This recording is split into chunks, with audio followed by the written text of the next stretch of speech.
Good morning all of you. This is your lecture number 3 on the topic classification of matter as solid, liquid and gas. यानी अब हमने matter को classified किया गया है solid में, लिक्विड में और गैस में. तो सबसे पहले हम पढ़ेंगे सॉलिड के बारे में. So you have to come first point. Solid है fix shape and volume. Solid जो है फिक्स शेप का होता है, उसकी साइज शेप फिक्स होती है, एंड वॉल्यूम आयतन.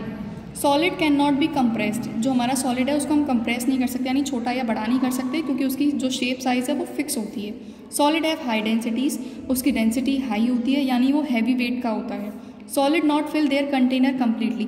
जो सॉलिड है अपना कंटेनर कम्प्लीटली फिल नहीं कर पाता. क्यों नहीं कर पाता?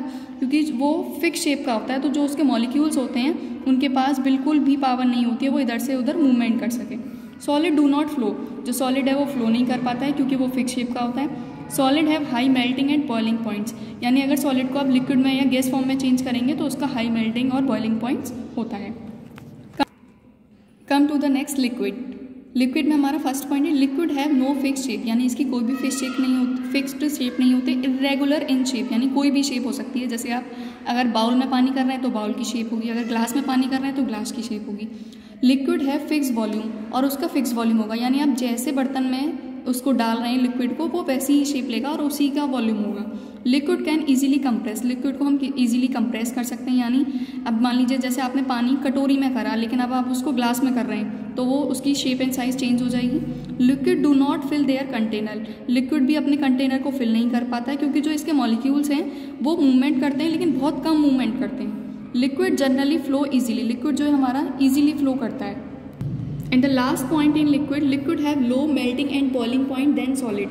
यानी अगर हम सॉलिड के कंपेयर में देखें तो इसका low melting and boiling point पाया जाता है.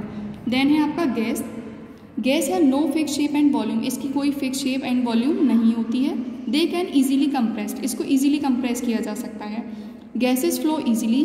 गैसेस एयर में आपको पता है ईजिली फ्लो करती है, कोई भी बाउंडेशन नहीं है, इधर से उधर कहीं भी मूवमेंट करती है. Low density. इसका जो वेट है वो बहुत कम होता है. Fill their container completely. ये अपने कंटेनर को फिल कर लेती है कम्प्लीटली. आप जितना गैस भरना चाहेंगे किसी भी चीज़ में उतनी भर जाएगी, फिल हो जाएगी. Low melting and boiling point. इसका low melting and boiling point पाया जाता है. Diffusion process is found in maximum. जो डिफ्यूज़न की प्रोसेस है, यानी कि डिफ्यूज़न का प्रोसेस मतलब कोई भी सब्सटेंस जो हम दूसरे सब्सटेंस में मिला रहे हैं. जैसे एग्जांपल अगरबत्ती. अगर हमने अगरबत्ती जलाई तो वो एयर में इजीली मिक्स हो जाती है. तो यहाँ पर हमारा जो डिफ्यूज़न प्रोसेस है वो ज़्यादा से ज़्यादा पाया जाता है, यानी मैक्सिमम पाया जाता है. Note, a solid and liquid does not fill it container completely. मैंने आपको बताया था कि सॉलिड और जो लिक्विड है हमारा वो कम्प्लीटली फिल नहीं कर पाता है कंटेनर को. क्यों नहीं कर पाता है? Because it particles are held tightly by strong force. क्योंकि इसके अंदर जो पार्टिकल्स पाए जाते हैं वो एक दूसरे को टाइटली अट्रैक्ट करके रखते हैं. And hence they can not leave their position. और वो अपनी पोजीशन लीव नहीं कर पाते, यानी अपनी पोजीशन पे ही स्टे रहते हैं, वहीं की वहीं जमे रहते हैं, इधर से उधर मूवमेंट नहीं कर पाते. To fill the whole container completely. इसलिए सॉलिड और लिक्विड अपने कंटेनर को फिल नहीं कर पाते हैं. In short, solid and liquid not fill container completely by. क्यों नहीं कर पाते हैं? क्योंकि उनके बीच में क्या होता है, उनके मॉलिक्यूल्स के बीच में स्ट्रॉन्ग फोर्स पाया जाता है. Because they can not leave their place. क्योंकि वो अपनी फिक्स शेप के होते हैं, वो इधर से उधर मूवमेंट नहीं कर पाते हैं. नेक्स्ट आपको डायग्रामेटिकली समझाया जाएगा. जैसे सॉलिड है, सॉलिड के अंदर मॉलिक्यूल्स इस तरीके से होते हैं और एक दूसरे के बहुत क्लोज होते हैं, इसलिए वो इधर से उधर मूवमेंट नहीं कर पाते हैं. लिक्विड में थोड़ा थोड़ा गैप होता है, तो मूवमेंट तो होता है लेकिन ज़्यादा मूवमेंट नहीं होता. लेकिन इन गैस ये बिल्कुल अलग अलग होते हैं और ईजिली फ्री फ्लो मूवमेंट करते हैं. इन पर कोई भी बाउंडेशन नहीं होती है. नेक्स्ट टॉपिक है आपका diffusion. Diffusion the spreading out and mixing of a substance with another substance. यानी एक सब्सटेंस को जब हम दूसरे सब्सटेंस के साथ मिक्स करते हैं और वो मिक्स हो जाता है due to motion of its particle, यानी उसके जो पार्टिकल्स होते हैं वो मिल जाते हैं एक दूसरे से, इज कॉल्ड डिफ्यूजन. इसी प्रोसेस को हम डिफ्यूजन बोलते हैं. अब बात करेंगे diffusion in solid, liquid and gas. तो very firstly diffusion in solid. Diffusion in solid is a very slow process. ये बहुत ज़्यादा स्लो प्रोसेस होती है, यानी ये इजीली मिक्स नहीं होता है. Example, if we write something on a black board. मान लीजिए हमने ब्लैक बोर्ड पे कुछ लिखा and leave it uncleared for 10 to 15 days. और हमने उसको बिना रब करे छोड़ दिया 10 से 15 दिन के लिए. We will find that. तब हमें ये देखने को मिलेगा it becomes quite difficult to clean the black board.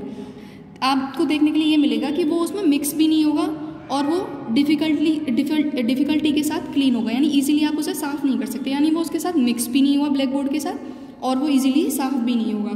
तो diffusion in solid is a very slow process. Next one is diffusion in liquid. Diffusion in liquid is slower than in gas, यानी ये liquid में slower होता है as compare to gas. Example, drop of ink is put into a beaker, यानी आपने क्या करा, ink, कोई भी पेन की इंक ली, आपने उस एक बीकर में पानी भरा और उस इंक की एक बूंद उस बीकर में डाली, then the colour of the ink spread into the whole water of the beaker. तभी आप देखेंगे कि जो इंक की एक बूंद थी वो पूरे पानी में मिल जाती है। तो ये क्या करती है, diffusion in liquid is slower than in gas, यानी मिलती है लेकिन स्लोअर होती है एज कम्पेयर टू गैस। अब बात करते हैं last, diffusion of gas. Diffusion in gas very fast, जो गैस होता है, गैस में जो डिफ्यूजन होता है वो वेरी फास्ट होता है। This is because of the particles move very quickly in all the direction, क्योंकि इसमें जो हमारे पार्टिकल्स का जो मूवमेंट होता है वो चारों तरफ बहुत जल्दी से होता है, क्विकली होता है, इन ऑल द डायरेक्शन। जैसे कि एग्जांपल, स्मेल ऑफ फूड, यानी अगर कहीं खाना पक रहा है तो एयर में बहुत जल्दी खुशबू आ जाती है। स्मेल ऑफ फ्रेगनेंस, कोई भी परफ्यूम लगाता है तो उसकी फ्रेगनेंस पूरे में फैल जाती है। Thank you and have a good day.